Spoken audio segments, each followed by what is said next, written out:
best entertainment on the earth. Tune in for Comics with Perch.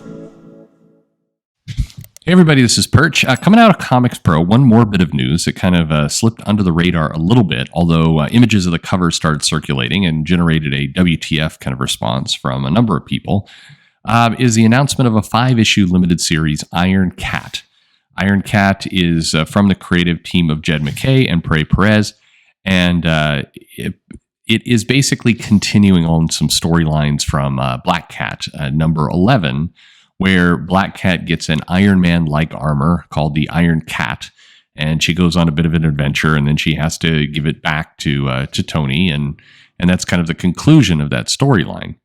And the comic was not, if I'm telling this to you right now, my suspicion is most of you didn't see this, even though I think Jed Mackay is getting himself a pretty fine little name at Marvel right now. He's moved up to Moon Knight, I think, in about 2 years. He's on the Donny Cates road to Marvel stardom right now, is where Jed Mackay is at.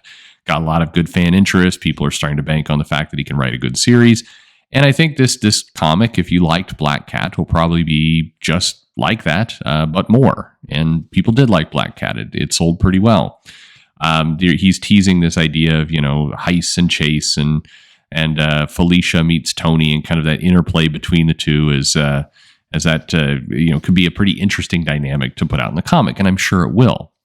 But the immediate reaction to this book from a lot of people was, this is dumb. Why are they doing this? And in particular, it feels a lot like Gwenpool, a character that was a variant cover, similar to Spider-Gwen, who had a similar treatment. And it's like, oh, people like this variant cover. Let's make a comic out of it. And then here you go. Now, this was a storyline element, as I mentioned, from Black Cat. But I think a lot of the interest to the Iron Cat armor was like, hey, what's this, black, white, and pink looking armor thing? It's Black Cat in armor. That's crazy and wacky. Let's do a comic of it. So we're getting 5 issues. And the interesting argument that comes out over this is that people will say, well, this looks stupid, to which the response is, well, can't you just have fun? I mean, what's wrong with fun? What's wrong with something just wacky? It doesn't have to be big earth-changing events. I thought you were tired of events. Why can't you just let something small and silly and kind of fun happen? And that's true, right? Comics should be fun. You've heard me review these old, Silver Age Superman stories where he's getting up to insane things, and those are fun comics, and there is nothing wrong with that. So why does it feel wrong? Well, one answer might be, if you look over Marvel's line, and to a lesser extent DC's line, actually not a lesser extent, same extent, there's a lot of these things going on. There's a lot of fun items. When Infinite Frontier came out, one of the press releases, one of the slogans that was going out there was like, creators don't have to worry about continuity as much. They can go out and just tell the fun stories they want to tell. That sounded good. But without any bigger context, without any bigger thread tying these things together, over time it starts to feel a little hollow. Now, this is going to be maybe a strange analogy that some of you will get, but quite some time ago, back in 2000, I don't know, it was at least more than 20 years ago, the World Wrestling Federation shocked news, headlines everywhere, with the introduction of 4 surprise WCW wrestlers showing up all at the same time. Eddie Guerrero, Chris Benoit, Perry Saturn, and Dean Malenko. Now, Perry Saturn was not, he was the kind of the low man on the totem pole in terms of work rate. But if you were a big wrestling fan, Eddie Guerrero, Chris Benoit, and Dean Malenko were 3 of the top performers in all of wrestling, certainly in the U.S. around that time. And people were just blown away by how, they've got, WWE has this talent. One of the knocks against the WWE at the time was that they prioritized sports entertainment over actual wrestling. And so a lot of, people who were into All Japan or New Japan, they got very excited about this prospect of these basically top talent, because WCW at the time, which had been winning in the ratings for a while, one of the places where the hardcore wrestling fans really loved what they did was in the cruiserweight division. That was where the amazing matches were. And so the idea that the WWE would steal these people was huge. It was big news. And people were salivating at the idea of like, I can't wait for these guys to get in here and put on, match of the year candidates. And there were some of those. The funny thing is, you saw some pretty amazing matches in the WWE from these four, both with other wrestlers on the roster and also with each other. And they were popular. I mean, Eddie Guerrero was hugely popular, sold a lot of merchandise. Chris Benoit, very popular with the ladies. That doesn't sound right. Anyway, it was a boon for wrestling. Now, do you remember what those matches were?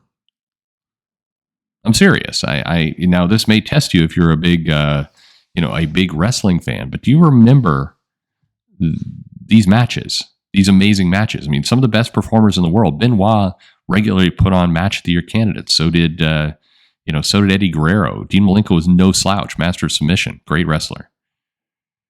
Well, this funny thing happened. They came into the WWE. They did put on great matches. The undercard got pretty good, and the WWE even kind of pushed some of them higher up. But at the same time, the company kind of fell apart because there was no bigger overarching plan. They had some really amazing short-term things, but they didn't have any big picture. One of the reasons why wrestling got so popular in the 90s is that you had the NWO, you had DX, you had this entire kind of theme going on. The WWE had this guy, Vince Russo, who would write these big overarching storylines, and by all accounts, he was a scumbag and not the best individual, but he did know how to write a big story. And oftentimes there was kind of cheese and other things. If you're a big, epic technical wrestling fan, you didn't like this guy, but he did make the company work. He made the company lots and lots of money. What was found out is as these people came in, the general consensus was for many of them, certainly Dean Malenko and Perry Saturn. Unfortunately, Chris Benoit had a very tragic end to his career. Eddie Guerrero still managed to, he also had, a death too soon. But by and large, these epic matches, these huge memorable moments, never really came for the company. One of the reasons they didn't come is because the company kept treating them as one-off things. And when people would complain about it, they would say, what are you worried about the big story for? What are you worried about the big overarching plans for the company? Just enjoy these matches. They're coming out and they're giving you a 15-minute match, technical, amazing display. Just worry about that. Just enjoy what you're getting. I tell you that because there's parallels to comics right now in this story. You've got some, up-and-coming talent. Again, Jed Mackay, I think, is a good guy. You have some fan-favorite moments, and you should try and do things that the fans want. But the problem is, without that big overarching story, it all sort of feels like junk food after a while. None of it is memorable. Between Marvel and DC, over the last 2 years, they have produced, and I'm not making this up, over 100 limited series over the course of 2 years. 100. How many of those do you remember? How many of those are going to matter, 5 years ago, 2 years from now? Hell, now. Could you right now tell me all the different stories and spinoffs that happened from Empire? That wasn't that long ago. This is the problem that comics have. You have to kind of do both. Yes, you should do fan favorite things. And yes, you can't get too hung up in picking apart, Iron Cat. But when your entire lineup is filled with things like Iron Cat, and you don't have the big overarching story, and you don't have the big common thread tying this stuff together, in many cases, this stuff just starts to become very unmemorable. It just disappears. I think if Marvel and DC want to help themselves, if they want to grow, one of the things they're going to need to do is get some structure. They're going to need to tell some bigger stories. And when I say that, I don't mean events. In many cases, the companies were very healthy during time periods without events, but things felt like a big deal. If you're doing everything short term, you're doing everything disconnected. I would say one of the worst things DC could have done to itself is what they did through Infinite Frontier. Detach everything from continuity and nothing matters. You're letting each story stand individually on its own. And while that might be good for a couple stories, the comics don't benefit from each other. Jeff Thorne's out there telling a cosmic tale, or told a cosmic tale for Green Lantern, trying to knock it out of the park with some big moments from Jon Stewart that dips into his long ago past.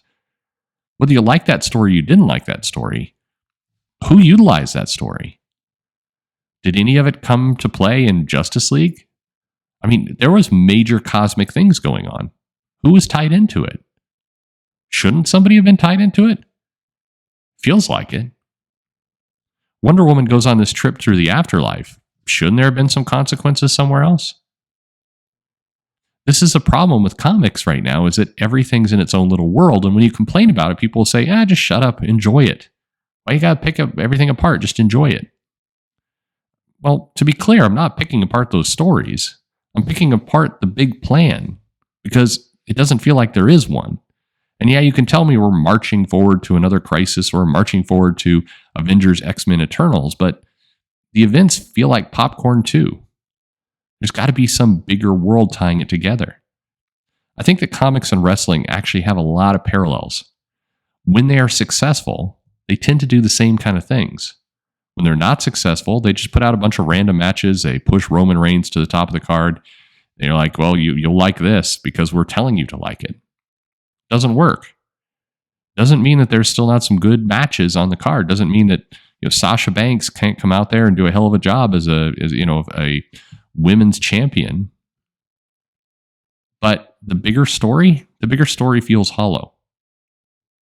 So I'm glad for Jed Mackay. I'm glad he's getting a chance to do more work. I'm not going to bag on Iron Cat. Iron Cat's going to appeal to an audience, and I suspect if you pick up that comic, you're going to get a heist story with Tony and Felicia, and it's going to be enjoyable, and they're going to be looking after this armor, and that's going to be fun. But will it matter? The comics, ultimately, at the end of the day, do have to come together to somewhere. And that's not necessarily the job of Jed Mackay. His job is to go out there and tell a good story, but that is the job of the Joe Quesadas, the CB Cebulskis, the Jim Lees, the Marie Javins. It is their job. And right now, it doesn't feel like it's there. Thanks for listening.